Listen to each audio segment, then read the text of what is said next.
हिंदू धर्म में अक्षय तृतीया का महत्व बेहद ही विशेष है। इस दिन माँ लक्ष्मी जी की पूजा की जाती है। ये दिन विशेष फल प्रदान करने वाला माना जाता है। इस दिन का पुराणों में भी विशेष महत्व बताया गया है। मान्यता है कि इसी दिन से ही सतयुग प्रारंभ हुआ था और इस दिन भगवान विष्णु के छठे अवतार परशुराम जी का भी जन्म हुआ था।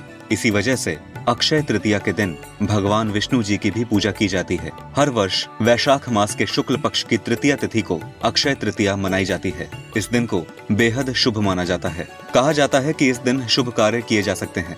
अक्षय तृतीया का सर्व सिद्ध मुहूर्त के रूप में भी महत्व माना गया है।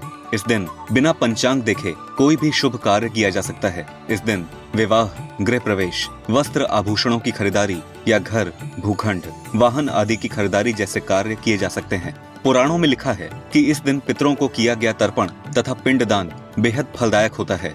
इस दिन गंगा स्नान करने से तथा भगवत पूजन से समस्त पाप नष्ट हो जाते हैं। अक्षय तृतीया के ही दिन माँ अन्नपूर्णा का जन्म हुआ था। इसलिए लोग माँ की पूजा अर्चना कर उनसे अपने अन्न के भंडारे भरपूर रखने का आशीर्वाद मांगते हैं तथा गरीबों को भोजन भी कराते हैं। वहीं दक्षिण भारत में मान्यता है कि भगवान शिव ने धन के देवता कुबेर जी को माँ लक्ष्मी जी की पूजा करने के लिए प्रेरित किया था। इसलिए इस दिन लक्ष्मी यंत्रम की पूजा की जाती है, जिसमें लक्ष्मी जी और विष्णु जी के साथ कुबेर जी का भी चित्र होता है। वहीं बंगाल में इस दिन भगवान गणेश और माँ लक्ष्मी की पूजा की जाती है। अक्षय तृतीया का व्रत महिलाएं अपने और परिवार की समृद्धि के लिए रखती हैं। इस दिन ब्रह्म मुहूर्त में गंगा स्नान करके भगवान विष्णु और माता लक्ष्मी की प्रतिमा पर अक्षत चढ़ाना चाहिए। शांत मन से श्वेत कमल के पुष्प या श्वेत गुलाब, धूप, अगरबत्ती और चंदन आदि से उनकी पूजा अर्चना करनी चाहिए। अक्षय तृतीया को लेकर भगवान श्री कृष्ण और सुदामा से एक कथा प्रचलित है। कथा के अनुसार श्री कृष्ण के बचपन के मित्र सुदामा इसी दिन श्री कृष्ण के द्वार उनसे अपने परिवार के लिए आर्थिक सहायता मांगने गए थे।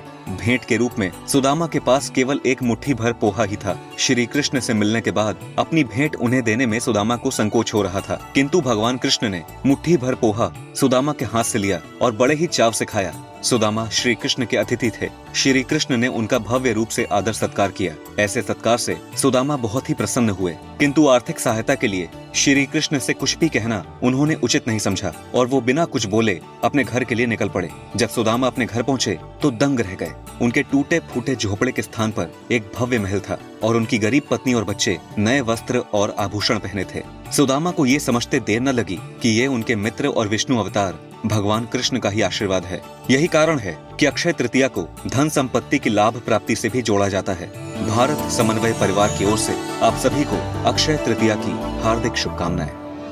ऐसे ही और वीडियोस प्राप्त करने के लिए हमारे चैनल भारत माता को सब्सक्राइब करें।